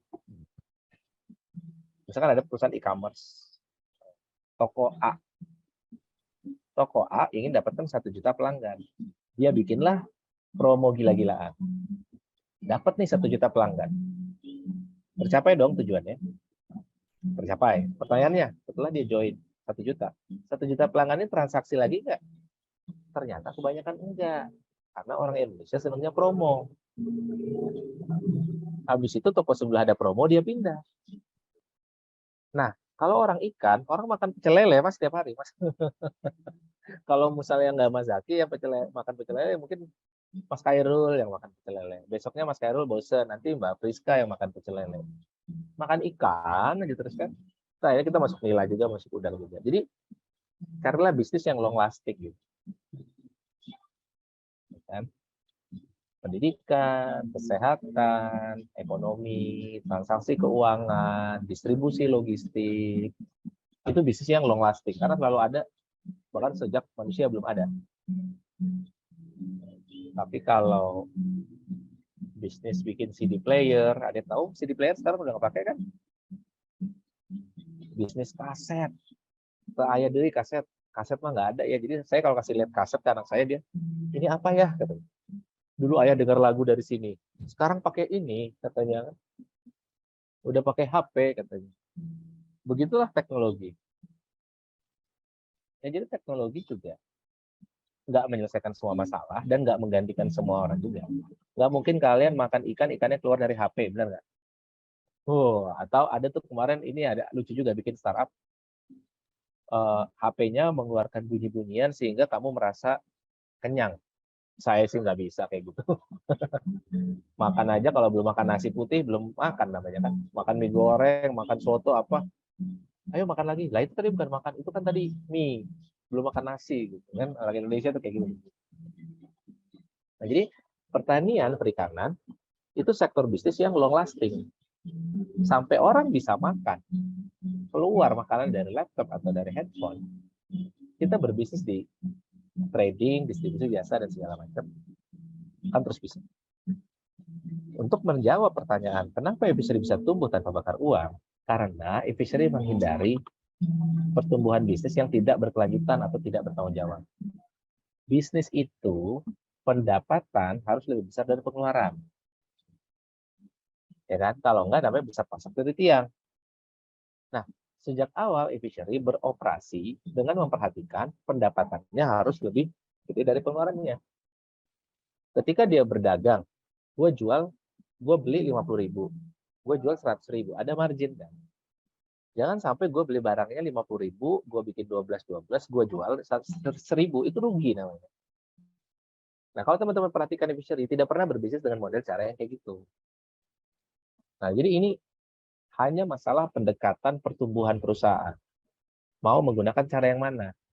Ketika kita mau bakar uang, tapi teman-teman yakin di kemudian hari bisa menghasilkan pendapatan yang jauh lebih besar dari proses bakar uang tersebut, silahkan, nggak apa-apa. Tapi dihitung ya. Jadi jangan asal wangsit aja gitu ya. Misalkan udah ada di bisnis, terus bertapa di tepi sungai Kapuas, saya harus kasih diskon 50% gitu kan. Hitung dulu, hitung. Mainkan itu matematikanya. Terus yang tiba-tiba nggak masuk mata kuliah atau materi akuntansi pas SMA udah mulai, waduh kenapa aku nggak ikutan ya. Kepake bener. Kepake. Makanya jangan terlalu meremehkan ini ya. Materi-materi kuliah ya. Yang kita anggap remeh nanti keluar itu. Di ujian kehidupan yang sebenarnya gitu kan. Nah, jadi gitu ya. Nah, semoga menjelaskan Zaki kenapa e-fishery bisa tetap tumbuh tanpa bakar uang. Karena yang kita bakar ikan sama udang. Kita jualan ke restoran seafood. Ya, gitu. Nah, sambil nunggu pertanyaan yang lain, tadi adalah ini ya, apa namanya? Gimana pengalaman-pengalaman di startup yang lain ya kan dari kita Bukalapak. Betul. Bukalapak itu agak mirip dengan e-fishery sebenarnya. Yang beda adalah dia produknya itu macam-macam. Kalau e-fishery ikan sama udang.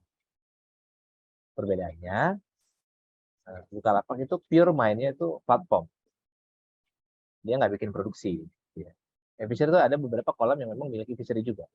Karena kita harus ngetes produk kita di sana. Gitu. Jadi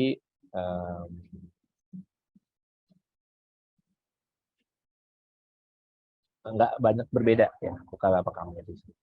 Kalau Gojek, kalau kita bedah, sebenarnya dia e-commerce juga. GoFood itu e-commerce. Bahkan GoRide itu juga e-commerce. Cuman yang dibeli jasa. Jasa dari tukang ojek yang mengantarkan. Jadi kan ada dua, selalu ngomongin kita produk atau jasa. Kan? Produk itu barang, biasanya berbentuk barang. Jasa itu biasanya keahlian yang ditukar dengan uang. Itu jasa. Nah, Gojek itu dia services sebenarnya. Tapi dia tetap platform. Kalian tahu kan bahwa valuasi Gojek yang tidak punya taksi lebih besar dari Bluebird yang taksinya punya dia. Ya, karena dia pakai modelnya platform.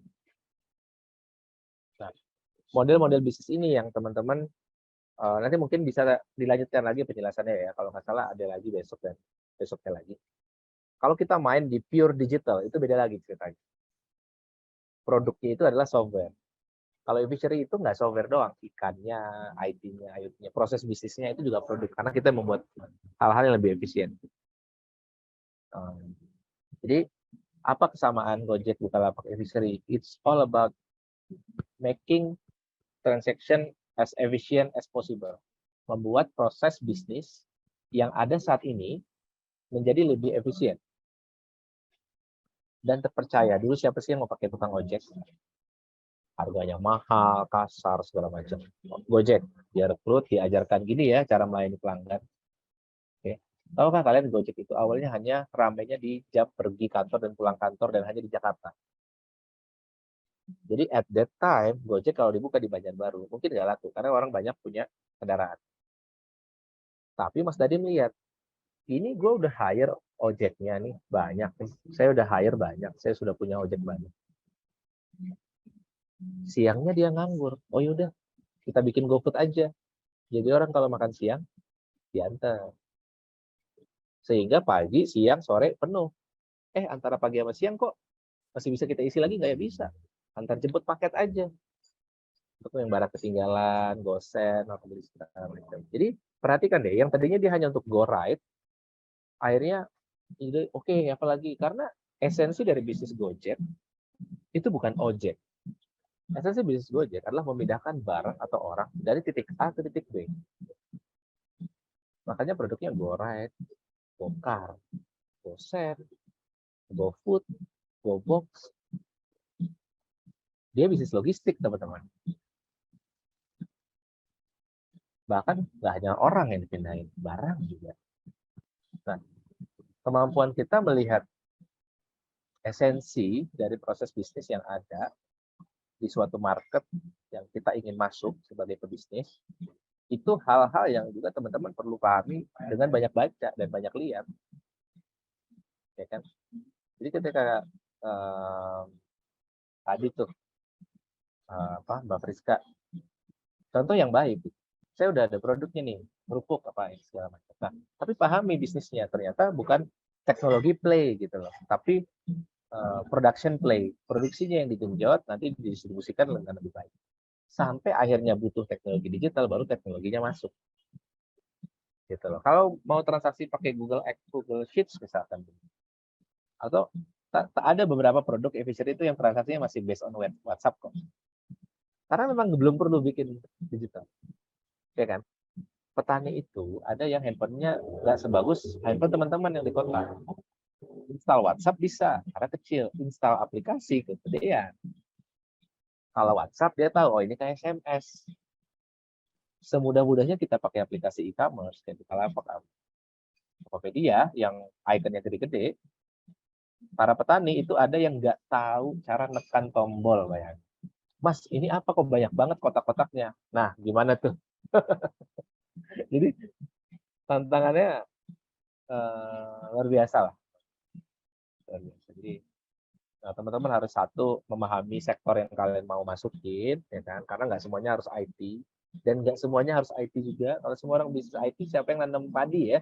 Ntar kita nggak makan ya kan? Tapi kalau jadi petani, petanilah yang berteknologi gitu. Membajaknya jangan pakai kerbau lagi misalnya. Ya, nyebar pestisida jangan pakai orang lagi. Misalkan pakai drone, dikendalikan pakai artificial intelligence. Ini satu topik ya. Ini bisa jadi tugas akhir nih di ULM. Gimana caranya drone itu bisa menebar pestisida? Kalian punya drone-nya, terus kalian sewain. Terus terbang sendiri, kalian titikin aja di maps-nya. Dari sini, sini, sini, sini, sini, sini. Terus udah jalan sendiri. Itu kan ada algoritmanya. Ya, kalau bolos nih lagi nih strategi algoritma nih. Ada namanya algoritmanya ASTAR ya. Shortest path gitu kan. Udah mulai, aduh aku tidak masuk kuliahnya Bapak ini gitu kan. Salah nih. Ternyata kepake teman-teman. Jadi jangan salah. Kalau belum kepake itu belum nemu aja itu ininya ruang berekspresi. Gitu. Ada pertanyaan lagi? Seru ya? Seru-seru Mas.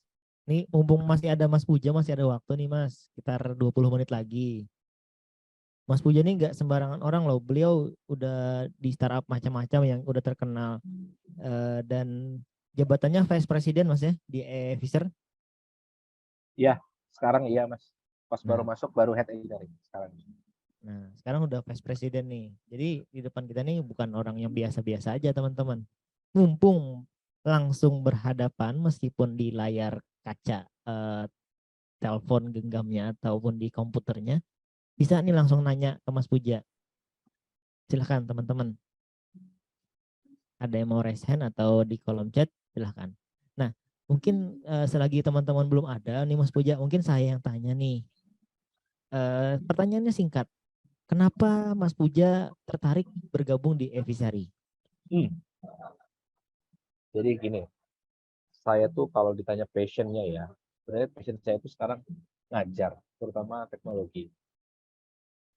Ya, tapi kita harus paham, manusia ini hanya memikirkan keinginan itu setelah keinginan dasarnya terpenuhi. Kita itu ada 5 tingkatan. Nanti kalian cari ya, namanya teori Maslow. Kebutuhan paling dasar itu sandang, pangan, papan. Sandang, pangan, papan.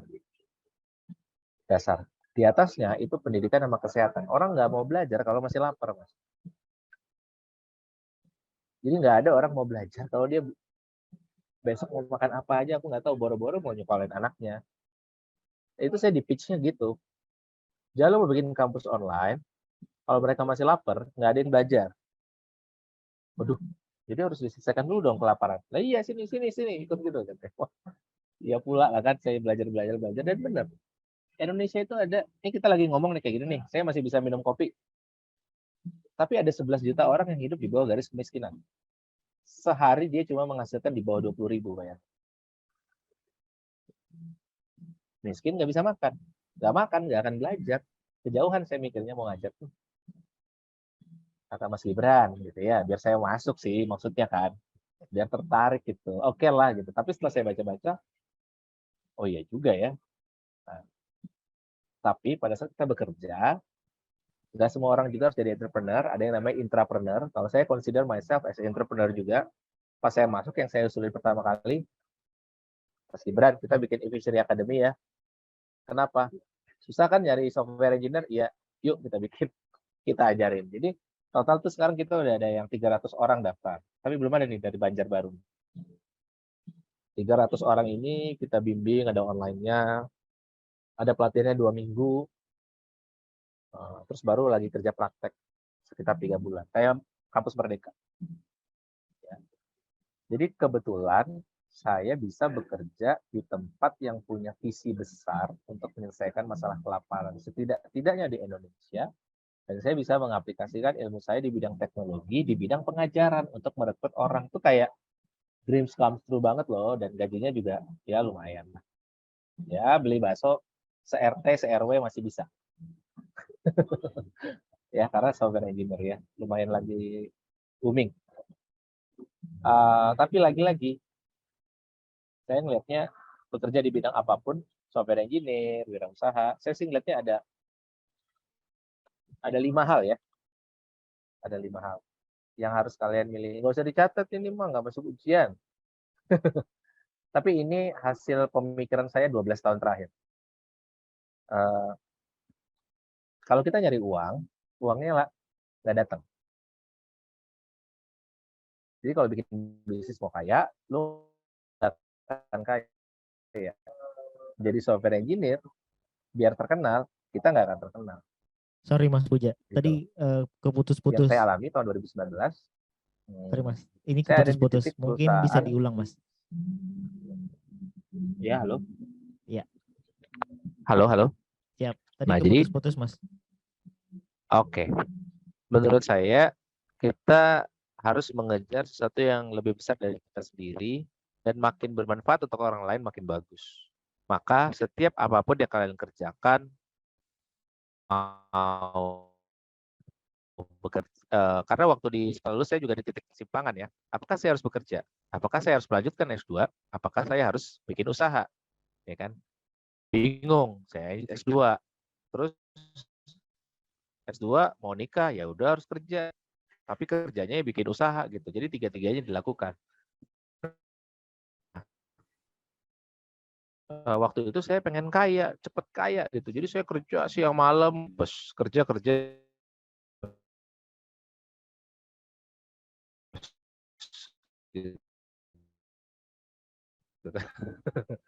Bukan kerja kaya, kerja tipes. Jadi niat yang baik. Kalau mau jadi software engineer jangan kayak Bjorka gitu kan.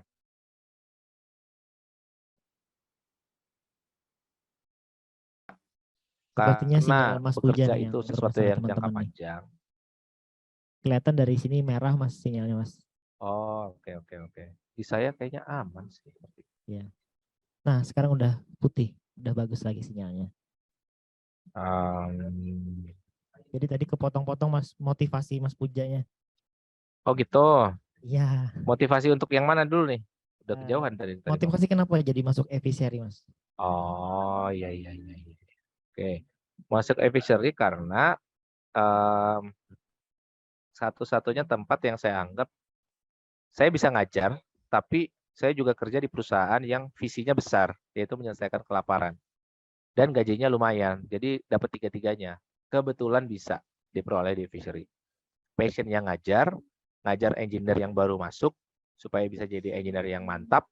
Engineer-nya nanti bikin produk, untuk produk perikanan lebih baik, kita coba bantu masalah kelaparan. Keluarga saya juga nggak luntang-lantung. Karena Fishery perusahaan yang udah fasenya lumayan. Itu alasannya di Fishery. Gitu, Pak. Oke, baik. Luar biasa nih teman-teman nih. Mungkin tagline-nya yang bagus adalah selesaikan masalah kelaparan dengan Eviseri. Nah, mungkin tagline baru Eviseri itu Mas, nanti Mas. Iya, bisa. Cuma waktu saya lulus tuh memang saya sempat di persimpangan juga, teman-teman. Apakah mau bekerja? Karena waktu itu pas saya lulus tuh semua orang pengen bikin perusahaan. Tadi ya, biar bikin kartu nama kan. Jadi apakah saya harus bikin perusahaan, jadi entrepreneur, atau jadi karyawan? Ibu saya pengen banget saya jadi PNS dulu. Awal-awal pengen jadi dokter, nyuruh jadi dokter gitu, dokter di rumah sakit. Kemudian kemarin pas pandemi beliau telepon, untung kamu nggak jadi dokter ya dulu ya, takut lewat mamah katanya. Tuh kan bener kan dibilangin, nggak harus jadi dokter kok gitu, nggak harus jadi PNS dokter. Gitu. Yang ketiga, apakah saya harus S2 gitu. Jadi kan waktu itu booming juga, teman-teman banyak yang S2 ke luar negeri, pengen juga kan kuliah di luar, lihat aurora, menara Eiffel gitu kan. Jadi selama dalam perjalanan itu kadang-kadang aduh, kenapa ya gua nggak S2 gitu ya. Aduh, kenapa gua nggak kerja aja ya. Gaji teman-teman pada gede nih, kenapa gue bikin usaha gitu kan. Kaya kagak makan Indomie sering gitu. Karena klien belum bayar. Tapi di titik ini sih saya ngelihatnya apapun teman-teman pilihan yang kalian ambil selama kalian mengerjakan dengan sungguh-sungguh, insya Allah baik. Ya, jadi kata kuncinya tujuannya baik, kerjanya sungguh-sungguh. Jadi nggak ada tuh pilihan yang benar, harus jadi pegawai negeri, harus jadi karyawan, harus jadi entrepreneur, harus jadi dosen. Nggak ada. Pilihan yang benar, pilihan salah itu nggak ada. Yang ada itu pilihan yang kita syukuri. Jadi kalau kita bersyukur atas pilihan kita mengerjakan sesuatu dengan penuh niat yang baik, berusaha, insya Allah hasilnya baik. Kalau nggak untuk orang lain, untuk kita dulu. Habis itu untuk kita, untuk keluarga kita. And then baru akhirnya naik-naik terus. Ya mungkin Mas Gibran di titik ini, ya dia ingin perusahaannya berdampak pada Indonesia untuk misalkan masalah kelaparan. Tapi 2013 kan dia mulainya untuk diri dia sendiri dulu. Nggak apa-apa, yang penting bisnis yang paling baik adalah bisnis yang Dimulai. Habis dari kuliah ini, habis dari program WMK, kalau bisnis yang nggak dimulai berarti, nah ya, nanti kalau ada orang lain yang lebih sukses, jangan marah ya, karena kalian tidak memulai, dia memulai ya, itu aja bedanya. Betul. Nah, menarik nih Mas, masalah kelaparan tadi. Apakah masalah kelaparan ikan kah, manusianya kah, petaninya kah, atau lebih spesifik bagaimana Mas? Eviseri ini Mas. Kelaparan manusia Mas sebenarnya. Baik, sangkut pautnya dengan feedernya apa? Nah, kelaparan manusia. Jadi manusia itu butuh makan. Kalau kita memproduksi orang makan protein hewaninya dari daging ikan, dari daging ayam atau sapi, kalau manusia kita 9 miliar, berapa banyak lahan untuk menumbuhkan sapi dan ayam? Nanti kita rebut-rebutan Mas, rumah ayamnya di bawah, rumah kita di atas. Betul. Sama ikan emang kita bisa hidup di bawah laut? Enggak. Lebih mahal ya. Jadi kita nggak rebutan tinggal sama ikan. Kenapa feeder? Pada saat kita budidaya ikan, 80% biaya itu biaya pakan. Jadi kalau kita menghasilkan 100 juta, itu 80 jutanya biaya pakan. Artinya kalau dengan teknologi biaya pakan yang bisa kita kurangi dengan cara yang lebih efisien, itu meningkatkan produktivitas sekaligus mengurangi biaya. Makanya feeder produk pertamanya, Mas. Baik. Gitu. Jadi agak panjang tapi cocok loginya adalah. Betul. Ini juga salah satu solusi ya. Kemarin kita bahas biovlog sebenarnya Mas. Cuman pematerinya juga saya kurang begitu sepakat katanya dengan biovlog ini. Nah ini mungkin salah satu solusinya feeder ini, feeder dari Eviseri. Ditunggu nanti Mas Puja di Banjarbaru nanti. Mudah-mudahan Mas Puja bisa ke Banjarbaru, bisa ketemu langsung dah sama teman-teman UMK yang ada di sini. Oke teman-teman, ada lagi kah yang mau didiskusikan, ditanyakan? Silahkan bisa raise hand. Ini mumpung langsung Vice Presidennya nih dari Eviseri nih teman-teman. Jarang-jarang loh kita bisa ketemu. Silahkan. Ada yang mau diskusikah, ditanyakankah? Atau mau tanya Mas? Nah ini ada yang raise hand nih. Andika Widyasmoro, silahkan. Sebutkan nama, asal perguruan tinggi, fakultas, dan prodinya. Serta pertanyaannya. Silahkan Mas Andika. Sebelumnya izin perkenalkan diri dulu. Sebelumnya perkenalkan nama saya Andika Widyasmoro dari program studi biologi FMIPA ULM. Saya izin bertanya. Tadi kan ada salah satu produk Eviseri di mana ada solusi untuk pembeli dan konsumen, dan itu merupakan bagian dari supply chain Eviseri. Dan di sini saya buka itu masih menggunakan WhatsApp. Sebenarnya Eviseri itu lebih ke konsumen atau bisnisnya itu lebih ke B2B seperti itu, Pak? Itu saja, terima kasih. Terima kasih Mas Andika Widyasmoro atas pertanyaannya. Silakan Mas Puja, kalau bisa dijawab silakan langsung.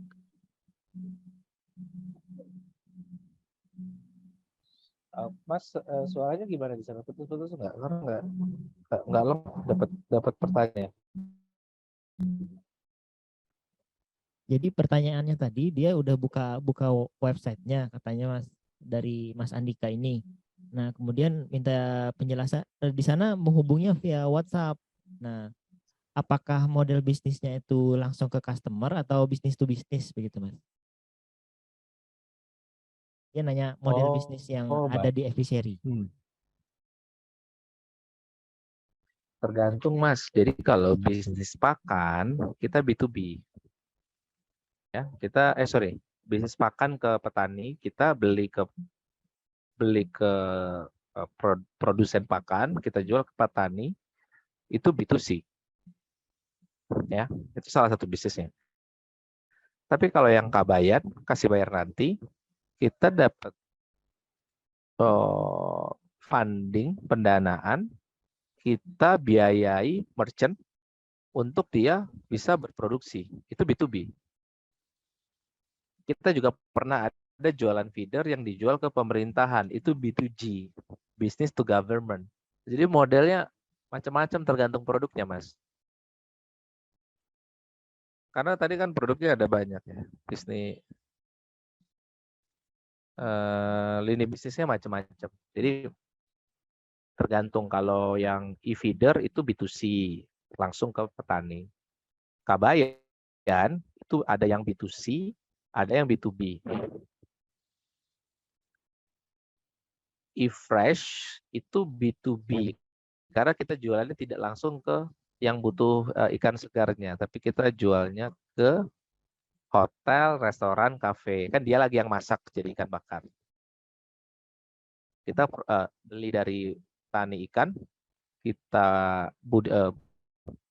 distribusikan. Oke, jadi gitu Mas Andika. Banyak tuh model bisnisnya, ada yang langsung distribusi barang, ada yang ke government malah. Terjawab ya Mas Andika ya? Terjawab, terima kasih. Oke, baik. Terima kasih nih atas pertanyaannya nih Mas Andika nih. Teman-teman yang lain silahkan kalau ada yang ditanyakan, dipersilahkan. Atau sudah ada ide bisnisnya, nggak harus berkaitan dengan Efficery ya. Jadi boleh tanya, saya punya ide bisnis ini, pandangan seorang Mas Puja sebagai Vice President dari Efficery bagaimana untuk bisnis saya, boleh. Mau dikonsultasikan langsung di sini boleh. Silahkan kalau ada.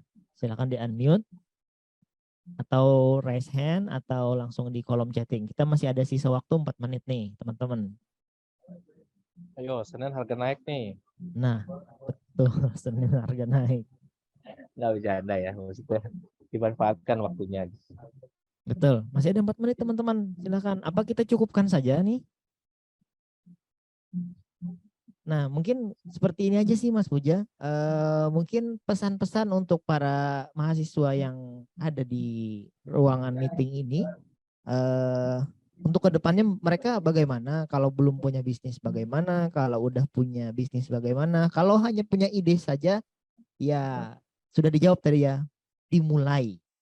Nah, kalau nggak punya ide, nggak punya modal, nggak punya bisnis, nah itu bagaimana? Mungkin pesan-pesannya Mas untuk para jiwa muda yang ada di online meeting ini. Jiwa-jiwa muda ya, jiwa-jiwa muda. Beri aku 10 pemuda akan kuguncang dunia ya. Jadi saya senang sekali, terima kasih sekali pada sama Fuad yang ngajak kita nih, karena kan nggak hanya hari ini ya teman-teman, besok dari Evermos, kemudian hari Jumat dari Hadiah Digital ya, kita besok ngomongin industri kreatif, lusa kita ngomongin industri digital. Yang harus kita lakukan itu sebenarnya explore ya, karena saya juga baru memahami passion saya itu setelah 11 tahun eksplorasi di banyak tempat, baru saya memutuskan saya senangnya ngajar. Ternyata setelah saya bikin software, training, nyoba bikin produk, jadi DevOps di Gojek, jadi manajer di Bukalapak. Jangan sampai kita nggak nyoba terus nggak tahu kita maunya apa. Kan ada pepatah, siapa yang mengenal dirinya sendiri, dia mengenal Tuhannya, kan gitu ya. Maksudnya semakin kita memahami diri kita sendiri, kita bisa lebih fokus mengerjakan sesuatu. Kalau kita tahu apa yang kita mau, kita akan mudah berkata tidak pada sesuatu yang tidak berhubungan sama fokus kita. Kalau kita masih belum tahu, si A nawarin ini, seru kayaknya gue kerjain. Si B nawarin ini, seru kayaknya kita ngerjain. Jadi explore, habiskan jatah gagal kalian secepat-cepat. Karena pada saat masih kuliah atau setahun 2 tahun setelah lulus, belum ada yang nyuruh nikah kan, makan Indomie itu masih nggak apa-apa, agak kere-kere dikit. Tapi kalau udah nikah, kalian harus punya rasa tanggung jawab ya.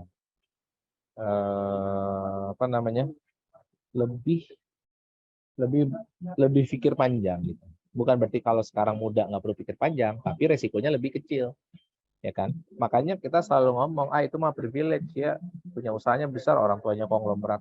Iya dia usaha aja karena dia ada safety net-nya. Kalau dia gagal, orang tuanya bisa bantu dia untuk suatu. Kalau kita kan makanya habisin jatah gagalnya pas kuliah ini, ikut UMK, habis itu mulai bisnisnya, ya kan? Banyak. Kalau kita gagal, usaha yang berikutnya kita nggak mulai dari nol, tapi mulai dari pengalaman. Jadi kita starting not from zero, but from experience. Tapi untuk dapat experience, kita harus pernah gagal. Jadi jangan khawatir dengan takut gagal. Kalau gagal, tapi kita tidak tahu kenapa, itu yang salah. Ya, jadi harus